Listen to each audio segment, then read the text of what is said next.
Awesome. As I said, my name is Matthew Clapp from Eagle Point Funding, and today we are here to talk about federal funding for deep tech companies. We are going to highlight the Q1 funding opportunities. There is so much happening in the federal funding landscape, and I can't wait to talk about it with all of you. On every single slide, you are going to see this QR code.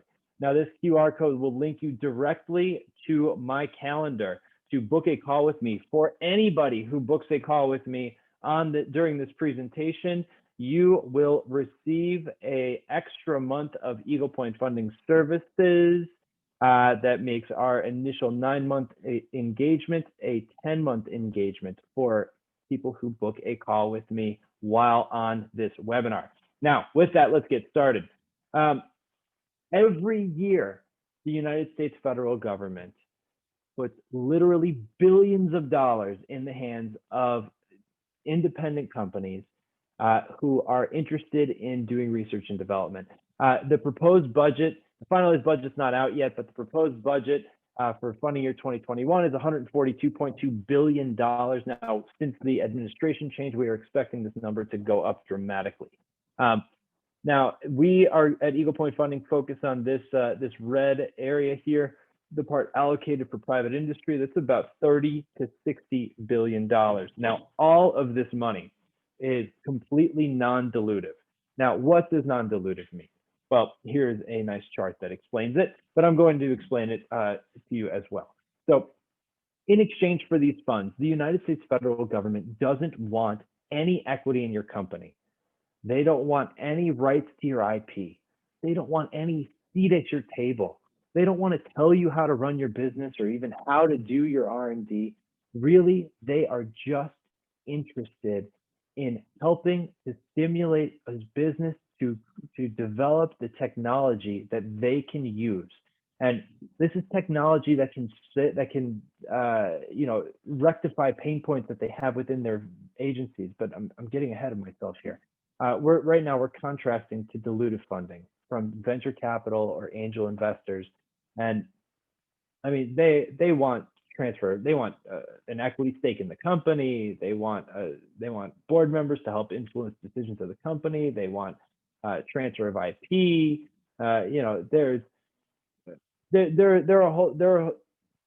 Private equity funding is fantastic, but non-dilutive federal grants are an opportunity for companies to really add a reoccurring stream of revenue with virtually no strings. It's all positive. So what does the federal government invest in? Well, they have four main areas of investment: defense, cyber, energy, and advanced materials. Now, these are, if you don't see your company under one of these categories, or one of these categories, or one of these categories, chances are it's under one of these other topics categories. So there are four main areas of interest and an other topics category. So virtually any sort of technology that is considered deep tech or pioneer tech, revolutionary tech, anything that increases the efficiency of a certain process or is doing something that hasn't been done before, this is what they're looking to invest in. Now, there are all of these companies that we know and love today, all got their start with federal funding. And on this list, it doesn't mention things like Siri or GPS or even the internet. All got started as a federal project being stimulated by federal grant money. Now, it's interesting. So this is, I mentioned the value here in being non-dilutive, but here's the value when it comes to procuring private investment, from a venture capitalist or from an angel investor. And really the bottom line here is that when you get funded by the United States federal government, it's like being vetted by one of the toughest VCs out there. And so the Milken Institute did this study in 2012 that actually measured the return on investment from the leveraged in the way that a company leveraged public investment to procure private investment. And what they found is that in 8 years, there was over 800% return on that on those federal dollars that were actually invested in that company.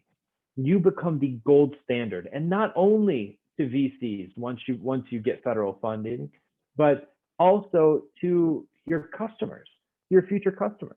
How cool would it be to put on your website, endorsed by the Department of Defense, or endorsed by or funded by the Department of Energy or NASA or Department of Transportation? Amazing. So why do they do this, right? Why do they give out this virtually free money, right? So we say that there are two reasons. First, seeking solutions to agency challenges. I touched on this very briefly when I was getting ahead of myself earlier, but the idea is that they have pain points within these certain federal agencies that aren't being rectified by the large-scale contractors that they currently work with.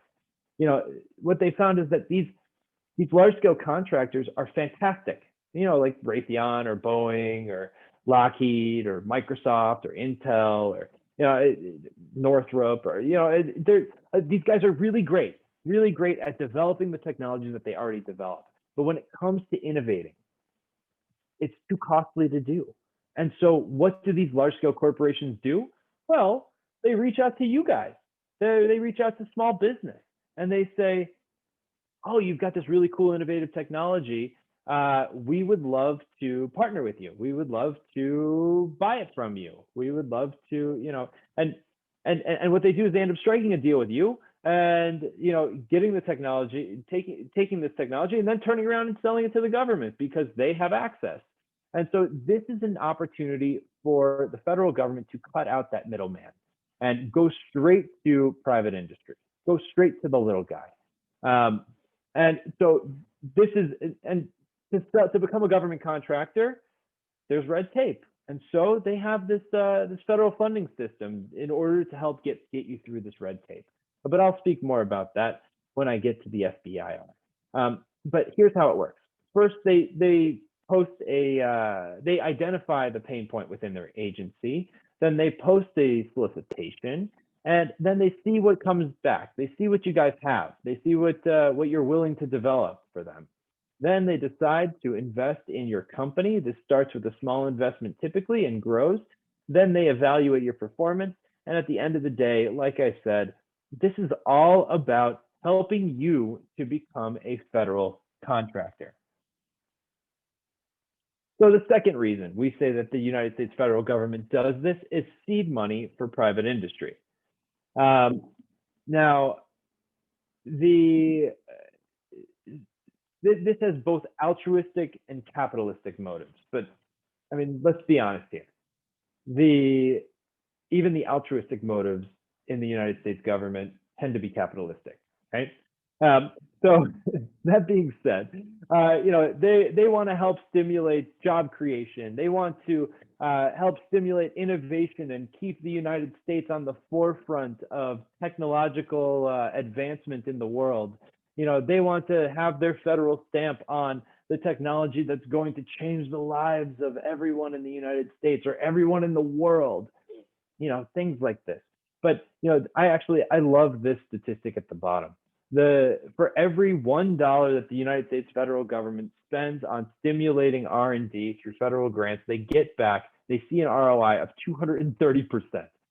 I would take that investment any day. If I can spend, you know, $1 and get back $2.30, I would do it every day of the week.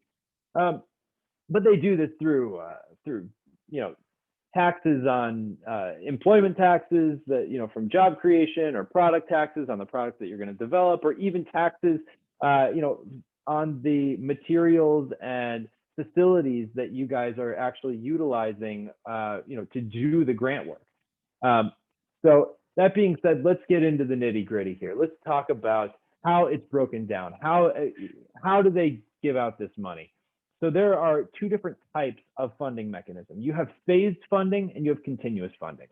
Now, the phased funding mechanisms come through these first two here, the SBIR and STTR, the Small Business Innovation Research Fund, or SBIR, and the STTR, Small Business Tech Transfer.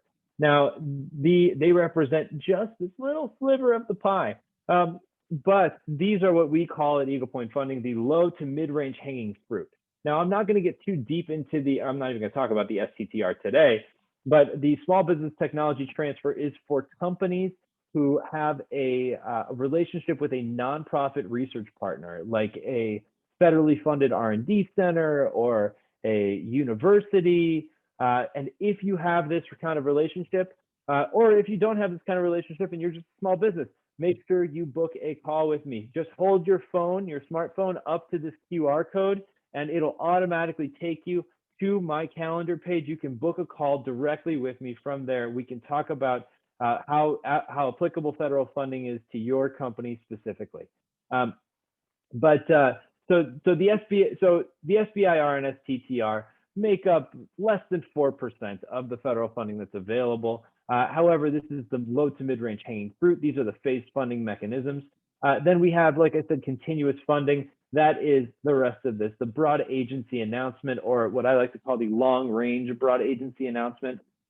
This makes up about 96% of all federal funding available for businesses. We'll talk about, I believe I put one BAA in here for today. But here's how the process works. So typically, for SBIR, so SBIRs, I want to make this clear. SBIRs are available for small business. That means less than 500 employees. There are two other stipulations that go along with the SBIR program. The R&D has to be done in the United States.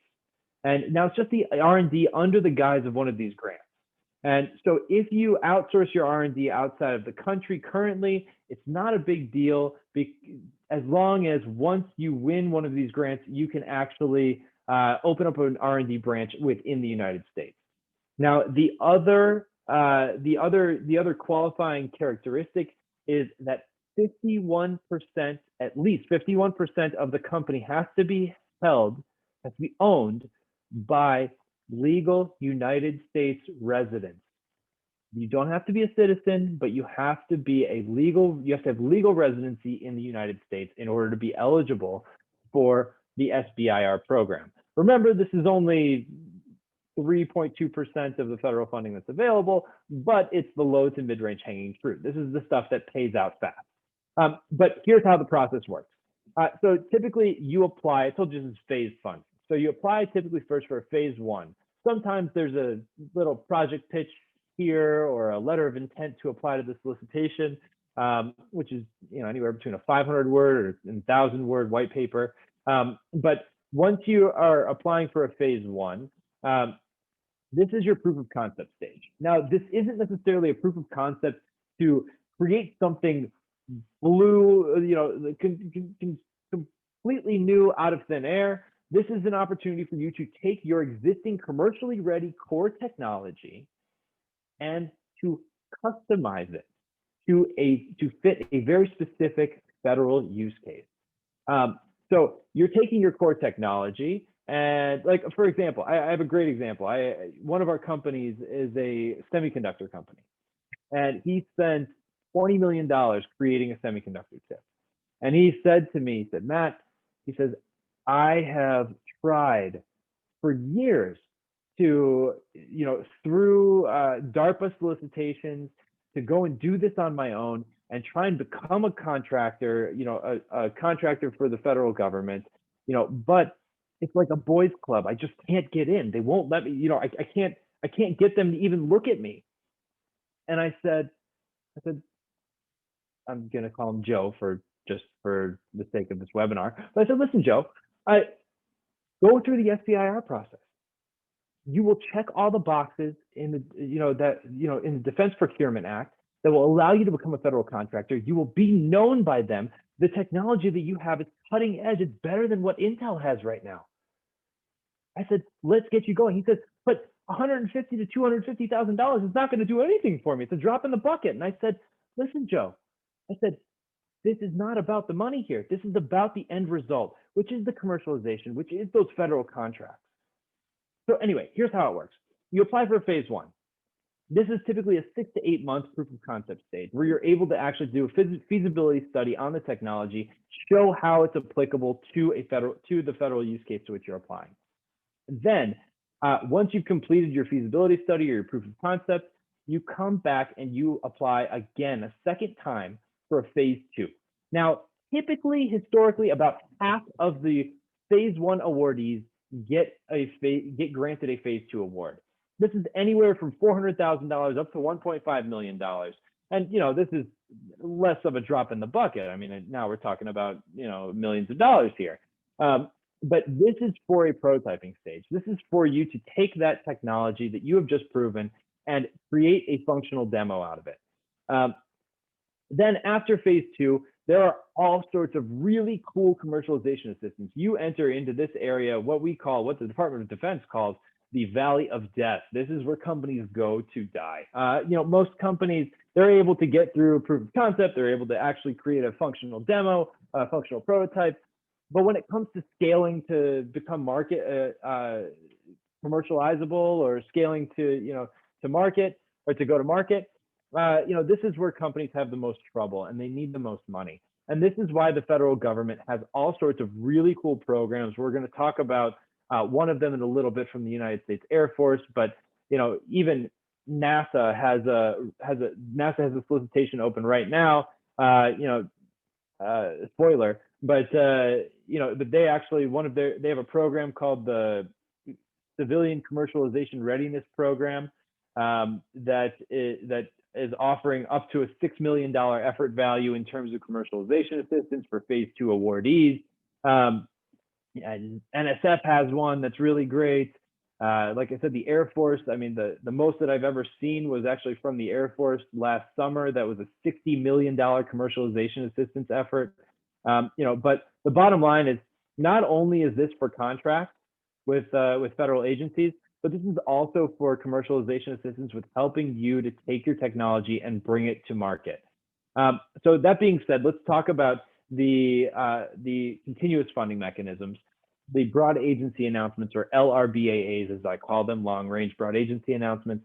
And so these are typically, there are two things that make broad agency announcements unique from SBIRs. And one of them is really that you typically don't have to apply multiple times based on phases in your R&D like you do here. You apply here, you apply here, you apply here. But here, it's typically you have a white paper, and that's like an invitation to apply or a letter of intent to apply. And then they invite you, and you draft a full submission, or we draft a full submission to Eagle Point Funding for you. And then once you win that, you are funded continuously over a period of 2 to 5 years on average.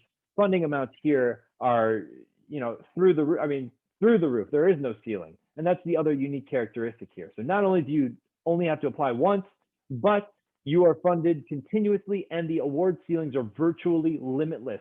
The most that they can give you technically for a BAA is the most money that they have in the program office for the solicitation. So if they have $100 million to satisfy a solicitation, they can technically give $100 million to one company, or they can give $1 million to 100 companies. It really just depends on how well the company satisfies the solicitation and what the budget requirements are in order to meet those benchmarks. So that being said, what can you use this money for? Here are 7 things. Now, you'll notice that trips to Hawaii are not on this list. And if you're in Hawaii, trips to Long Beach are not on this list, or trips to the Alps are not on this list. But really, you can use it for anything that has to do with R&D, and they even leave room for a profit. Average is about 5%. Some agencies offer up to 7%. It really just depends on the solicitation and the agency. But you'll notice that you can even outsource some of the R&D. Actually, interesting fun fact, under the guise of an SBIR grant, you can outsource up to 1/3 of the R&D. However, 2/3 have to be done in-house. And now, mind you, I know what some of you are thinking, even though you can outsource it, you can't outsource it out of the country. So What do you need to win? Three main things. You need to have revolutionary deep technology. You have to have something that is either pushing the boundaries of technological science and innovation, or really increasing the efficiency of a certain process. Excuse me. Two, you have to have a strong R&D team. So, this means PhDs on staff, master's degrees, people who have a previous history of commercial success, in technology, things like this. If you are, I'm sorry, but if you are two undergrad students in your garage, making a robot, this is not something that you're going to need to build a really, really strong case for yourselves, in order to be funded by the federal government. They're looking for people who have proven traction, who have names in the industry to which they're in which they're working. Three, you have to have commercially viable technology. So we look for companies that have what we call a dual use application. So having both a federal use, private use, and a public use. So if you can, they want to stimulate technologies that can generate tax revenue.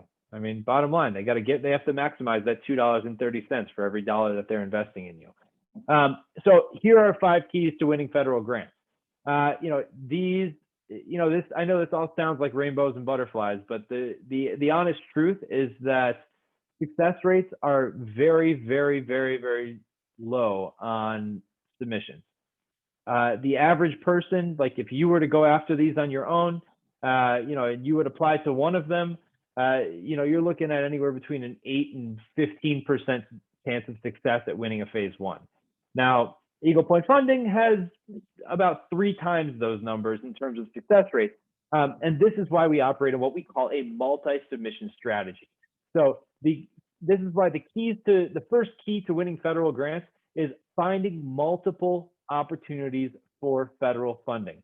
You need to be able to apply to multiple agencies, multiple solicitations. You need to know the system. You need to know what the current buzzwords are. You have to, in our grants department, they've got this. It's really funny because you should hear these guys talk to each other because they can't help it. They're just using these trigger words all day. They use them in their everyday conversation. And then 3, you build a clear business case for you. Yeah, like I said, they're looking for dual use technology. So they're looking for something that is, commercializable, technologies that can be used in the open market as well as, for the federal government.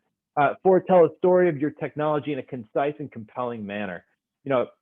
This is not there are technical writing pieces, but this is not a technical writing, piece overall. This is a story. This is a narrative.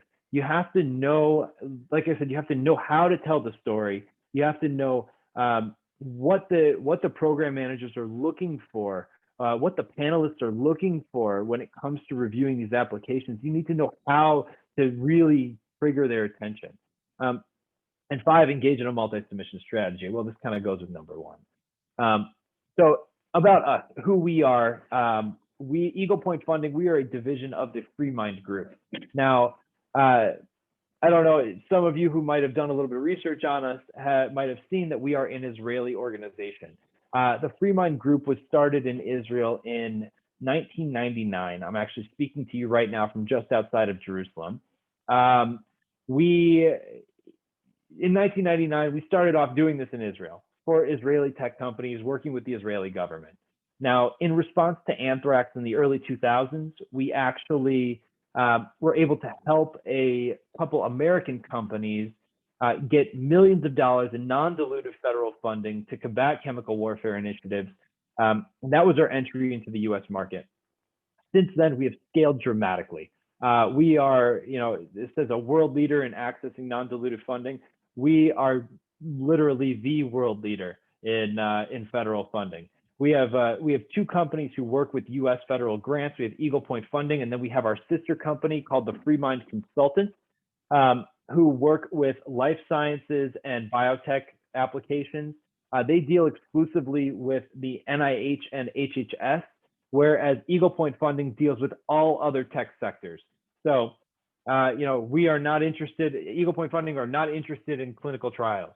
But that being said, we would love to help you with the AI that can power medical equipment, or things like this.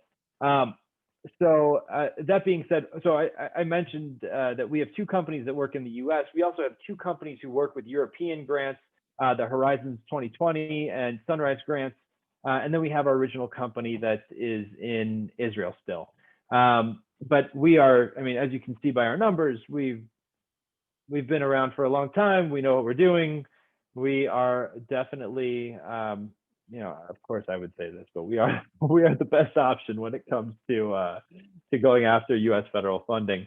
And again, if you want to really, grill me, ask me some more questions, I would love that. I'll give you a chance at the end of this webinar. But if you just hold your smartphone up to this QR code, you can book a private call with me. We can discuss your company and how applicable you are to these federal grants. And again, by doing so, you actually get an extra month of Eagle Point Funding services.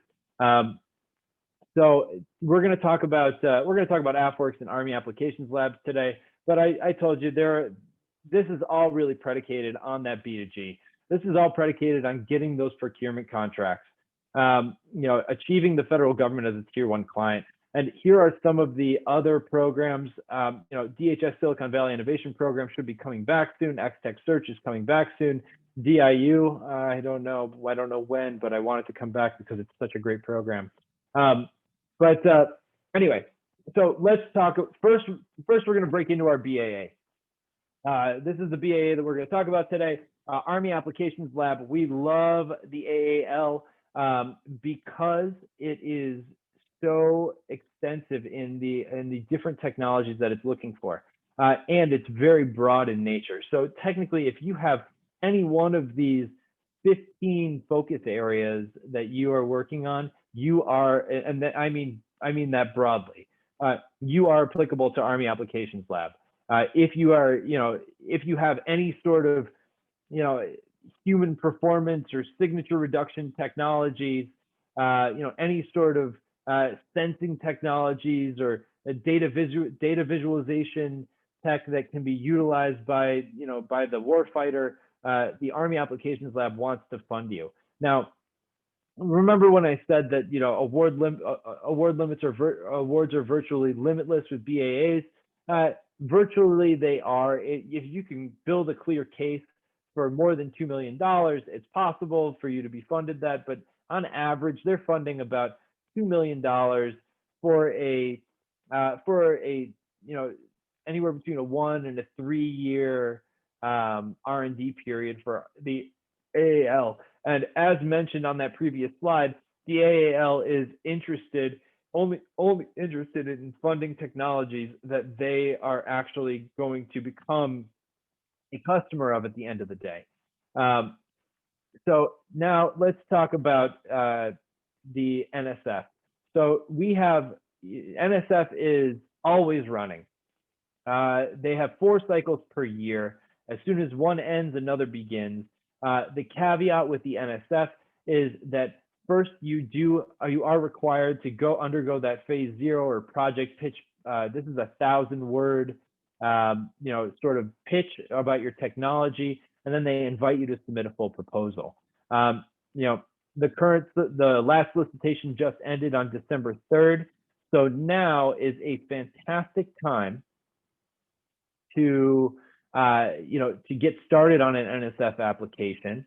NSF is interested in funding, like the AAL, virtually anything. The broad-based technologies, they have, like, their topics are distributed ledger, or AI and ML, or any data, like data aggregation or big data. They have their focus areas, or there's one that's advanced manufacturing. So the NSF loves to fund deep technology. So if you have anything that is that's really deep technology, chances are you are going to be applicable for NSF. We apply most of our, if not all of our companies to, all of our SBIR eligible companies to NSF. So let's move on. Oh, phase one, 256,000, phase two, 750,000. They also have a really nice commercialization assistance phase 2B or phase 3 program. They call it I-Core, where they can actually help you help you with customer exploration and things like that. Well, let's talk about NOAA. So NOAA is actually really cool because they're not just looking for atmospheric measurement technologies. In fact, they have a huge initiative right now to build the domestic blue economy. And so their phase one award is 120,000 for 6 months. Their phase two is 400,000 for up to 24 months. Now there is potential to get an extension on that. They do have a phase three in which they're interested in purchasing the technology, or not purchasing, but becoming a customer of the technology that they help to stimulate you to develop. It's awesome. They're really big into AI right now as well.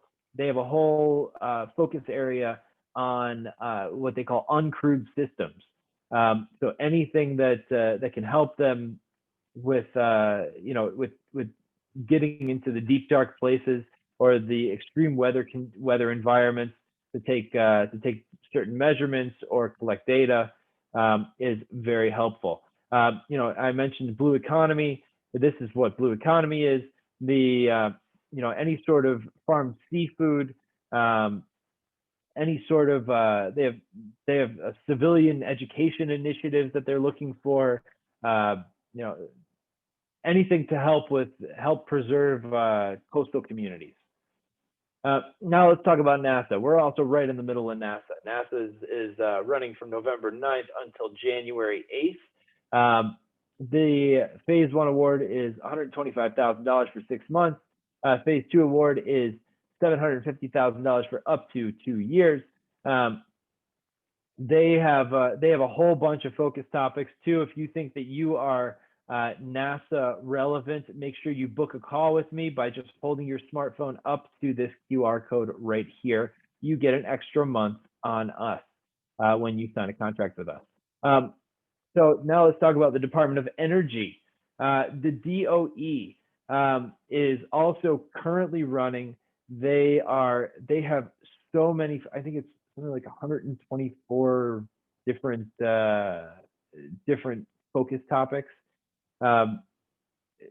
Spanning everything. I mean, everything from cybersecurity to cloud computing to nuclear technologies to rare earth elements, advanced materials and manufacturing, lasers, everything.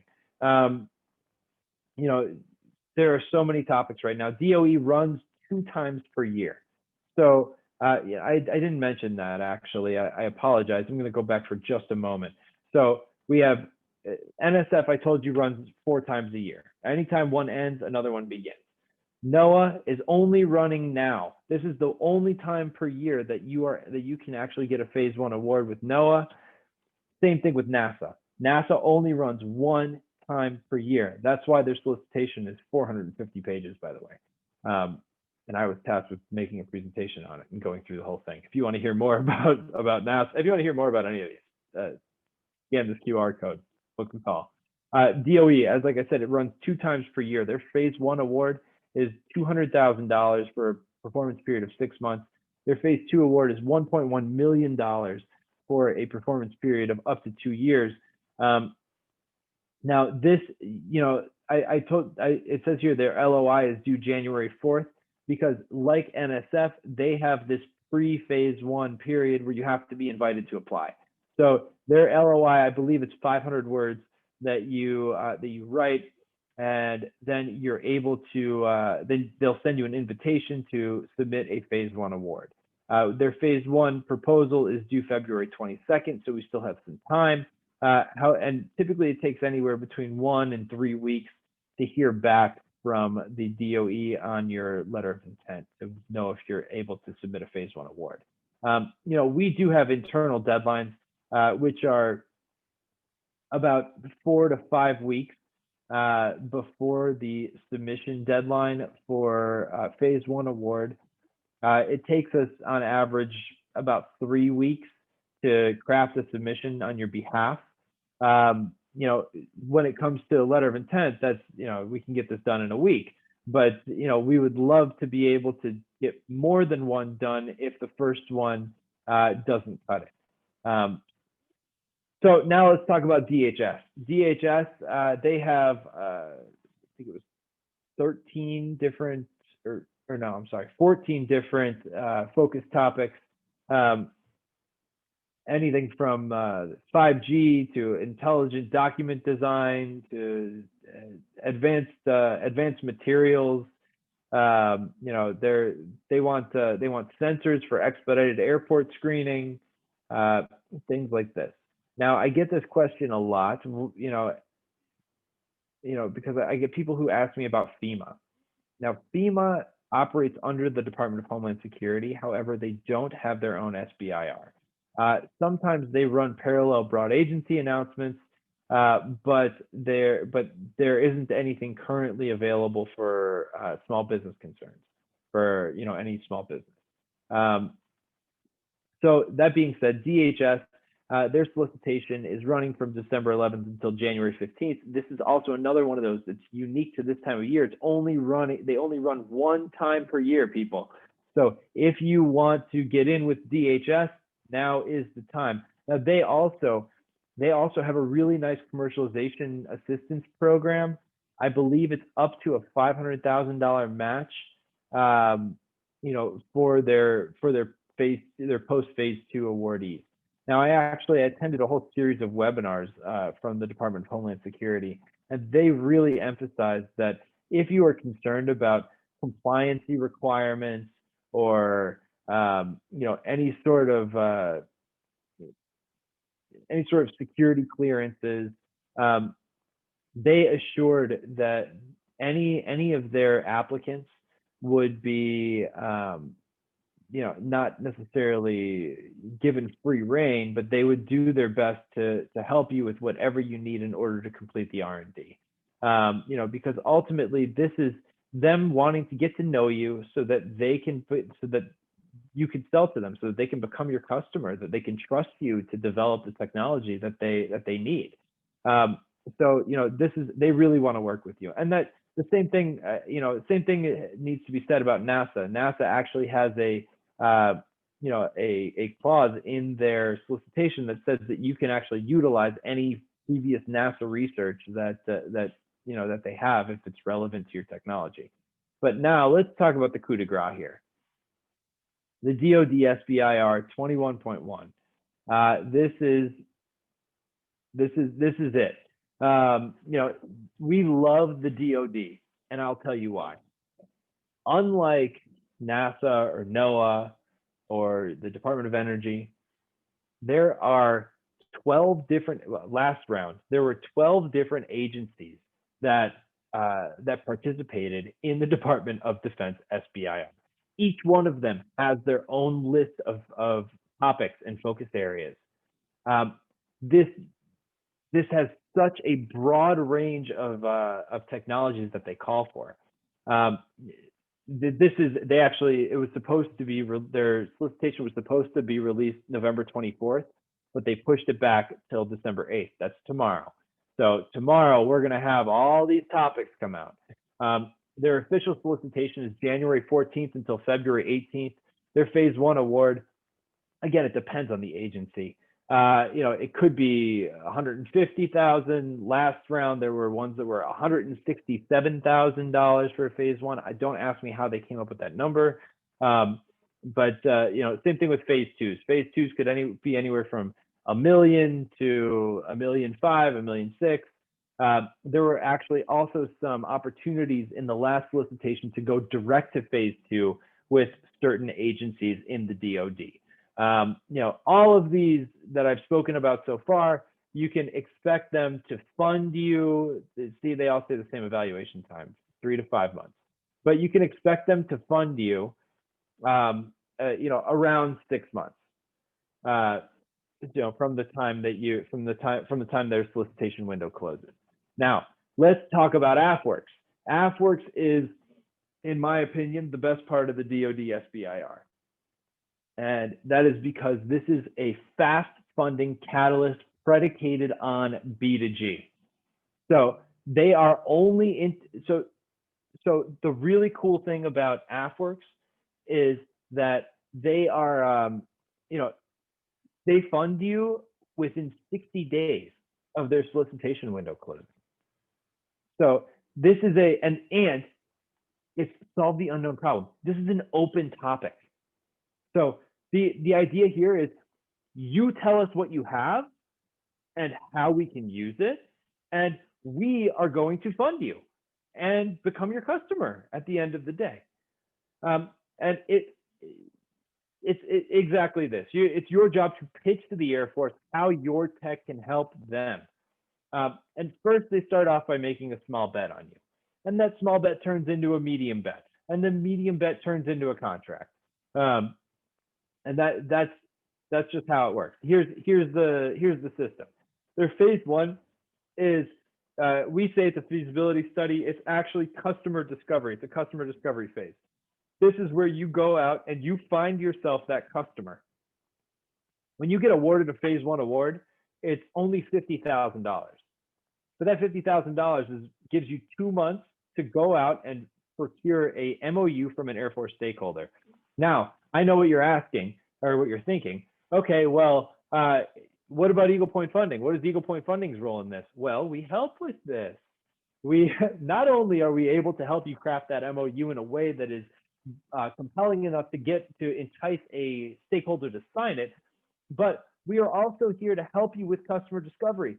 We are here to help you identify first of all, it's coming up with the actual use case.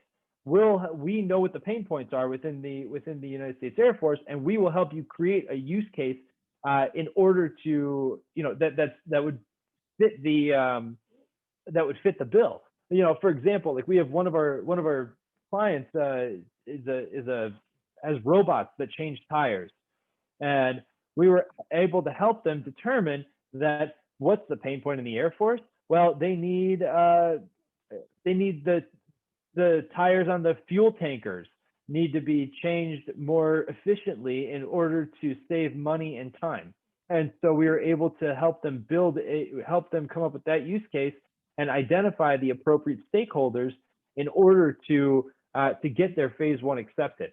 Now, not only do we help them get their phase one accepted, but we were able to help them identify the right stakeholders to sign that MOU and bring them to a phase two. This is where they build their demo, and then they're entering into the sole source government purchase contract. Here are the funding amounts broken down for you.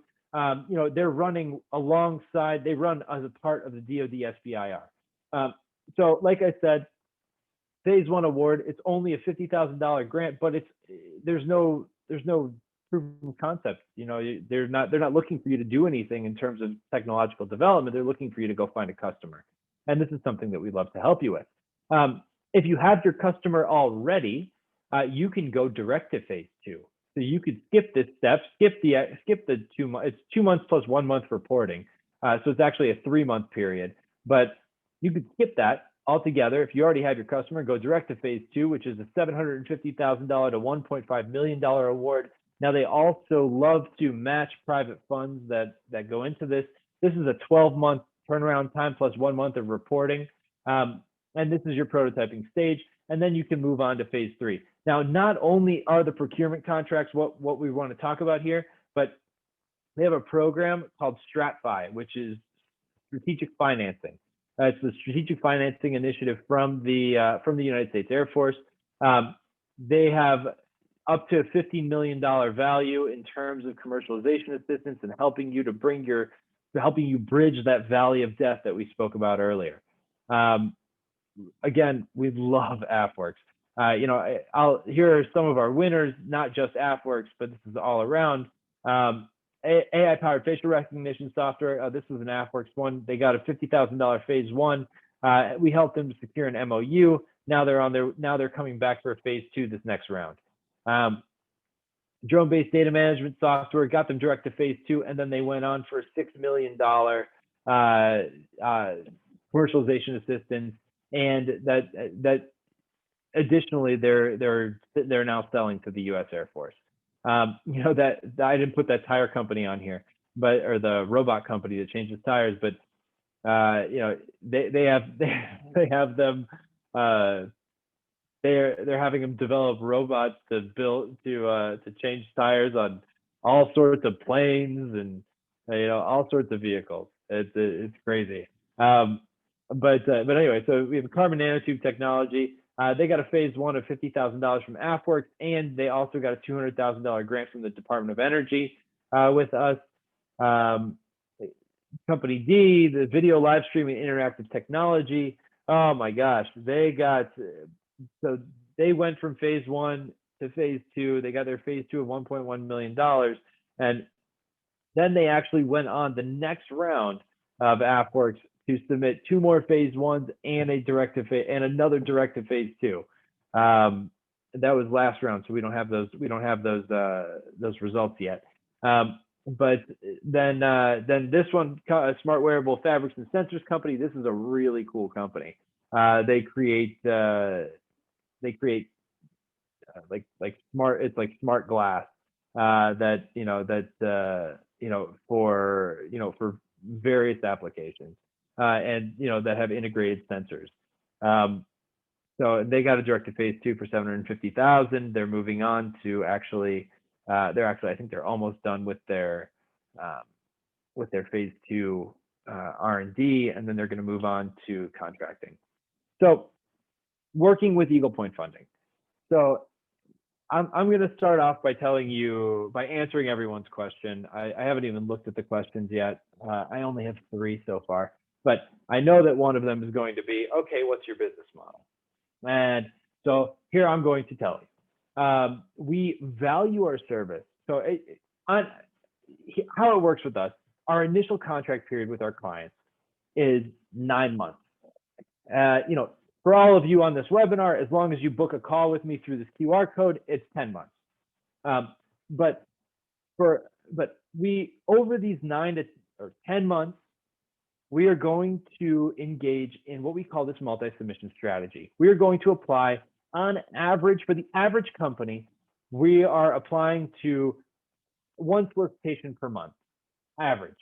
We guarantee a minimum of 5 submissions over this 9 or 10 month period.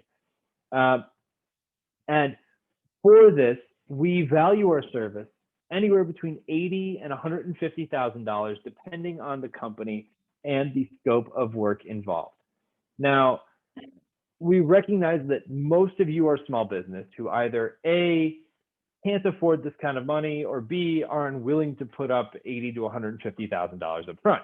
And so for this reason, we try to structure in our fee in a way that is balanced between a success fee of 5% on any grant that we achieve for you, and a consultancy fee. And now the consultancy fee is paid up front, and it's meant to be a number that is affordable yet substantial enough that you don't want to walk away from it after we've spent 200 hours putting together a 60-page white paper for you. And so for this reason, so our consultancy fee is paid in one of 2 ways. Either A, 2 payments of $18,000. The first payment of $18,000 is made when you sign with us, and the second payment is made at the 5th month of our initial 9 or 10 month engagement. Now, for companies who want to pay all up front, and we offer a discount. So if you pay all up front, you can pay a flat $30,000 and get the same service. Now, what to expect when you sign that contract with us? within the first 3 days, we're gonna have a kickoff call. Now, on that kickoff call, we are going to do some strategic road mapping. We are going to be asking you all sorts of questions about your technology, so that we can get and we're going to ask you questions that are specifically tailored to solicitations that we know about. So then what we're going to do is take a couple days, and we are going to go on the hunt, and we are going to go out and we are going to find all of the opportunities that are coming up in the next 3 to 5 months that are directly applicable to your core technology, and then we're going to come back and we're going to roadmap with you the next 3 to 5 months. And then by week 2, we're going to get to work. We're going to start putting together our first submission. Now, for that first submission, we say that you guys are going to be responsible for around 40% of the workload. This is anywhere from 20 to 60 hours. And the reason why it's so close to 50-50, close to a partnership, is because we don't know you. We don't know your core technology as well as you do. Heck, you developed it. And so the idea here is that we have to get to know you, and we get to know you through building a submission with you. Like I said, it's 20 to 60 hours. Typically, this is over a 3 to 4 week period. So it's not really that much time on your part. Of course, the amount of time on our part is, significantly more than this. Especially because we don't know the technology yet. But that being said, we're happy to do it so that we can actually, develop a relationship with you.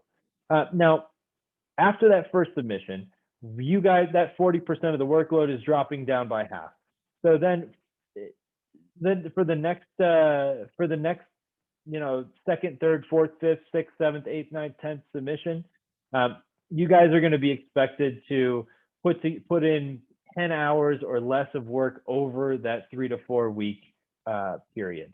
And really, this is because we've, from that first submission, we've gotten to know you, we've got to know the company, we're able to build, we're able to confidently build winning submissions for you there on out, or hopefully winning submissions. We have, so that being said, over this 9 to 10 month, 9 or 10 month period, if you book here, we're going to be going anywhere between 5 and 10 submissions on average. We have some companies who, we've gotten in 20 submissions for. Of course, they were more involved than this, 10 hours per submission. So the bottom line is that we can rise to meet any of your needs. So here's your last chance. Just hold your smartphone up to this screen, book a call with me through this QR code right here. And now I would love to take these questions. First question, will you be sending the slides? In answer, my marketing manager will be sending you, my marketing manager will be sending you a recording of this webinar after I'm finished. Cynthia, NSF tends to only want PhDs for applicants. Well, I mean, they want PhDs on the team. They would love that. I happen to know some. I actually happen to know some companies who didn't have any PhDs on staff who were awarded because they had such deep revolutionary technology. I believe that was for some sort of wind turbine.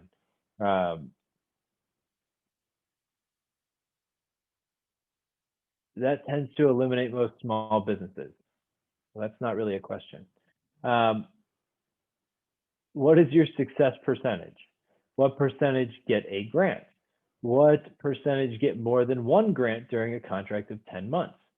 Value bracket, low, high on grants, and what is the average? Okay. So we, on average, We are, like I said, we're seeing a hit, we're seeing a success, 1 out of every 3 proposals that we write. Now, of course, this is dependent on the technology. This is dependent on the company. This is dependent on the agency to which we're submitting. But that's what I can say. I can say that with AFWERX, we have significantly better than those numbers. AFWERX, I think we're around 70% success overall. But with in general, I would say that we're anywhere between 30 and 40% per submission.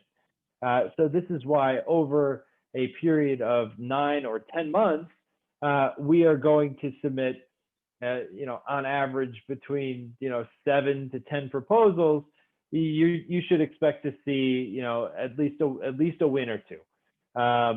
And the idea here is that multiple submissions, multiple chances of being funded, and it's really just going to boil down to how relevant your technology is for the use case that they're calling for. Now, we are only interested in working with companies that we can identify a minimum of 5 potential submissions over the next 9 months. And so this is part of the purpose of scheduling that call with me, is me as sort of a gatekeeper in in vetting your company and being able to tell you if if we're going to be able to do this. All right, so we are 3 minutes. I got 3 more minutes for questions if anyone has any. Cynthia, if you have any more, I would love to answer them. Or why don't you just book a call with me? Let's talk privately.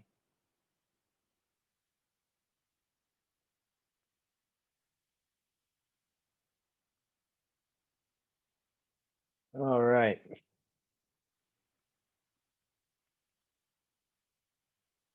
Now, all right, everybody. Well, I'm going to take my calendar link and I'm going to put it in the chat box for you, for those of you who couldn't figure out the QR code. But if you don't want to book a call with me, I think that's all I got for you. Oh, wait, we got questions. Oh, I love it. We got questions. So the upfront fee is $18,000. So the upfront fee is $18,000 when you sign, and then another $18,000 due at the 5th month of our initial 9-month engagement.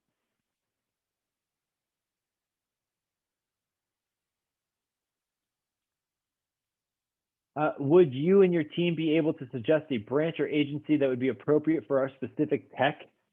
For example, artificial intelligence.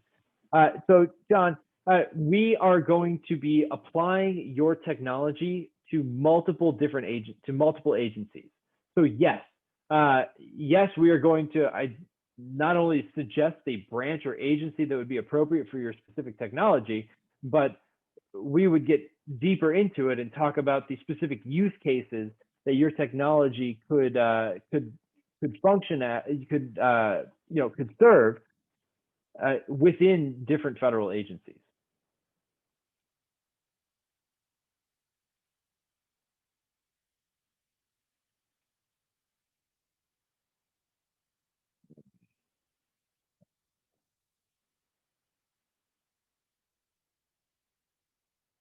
There we go. All right. Let's open up the chat here.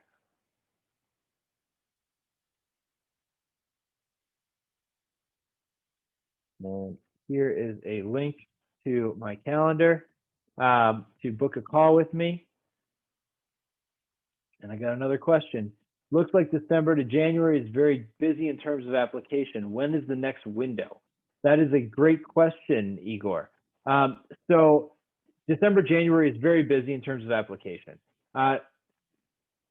SBIRs that I didn't mention that are happening in January, February, you have the National Institute of Standards and Technology, you have the Department of Education, you have so the Department of Energy, theirs is due February 22nd. You also have the NSF, which is due in the beginning of March. There's plenty. There's a lot going on. Really, just for the Department of Defense, it is crucial that and theirs runs through January 14th until February 18th, I believe. But after that, you're going to have another push. You're going to definitely have another push in May, June. That's when the next June, I believe, is when the next DOD is going to come out. And yeah.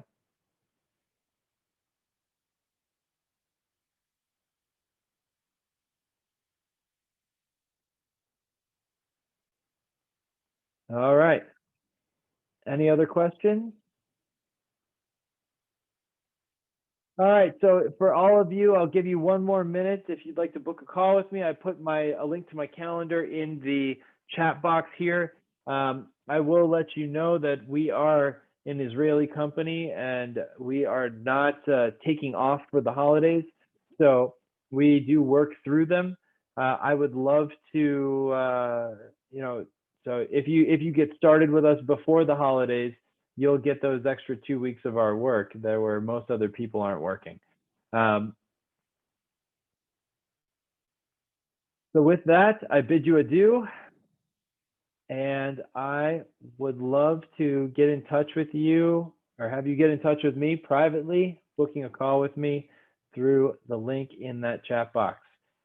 I wish all of you a great rest of the week and a happy holiday season. And I will catch you on the next webinar.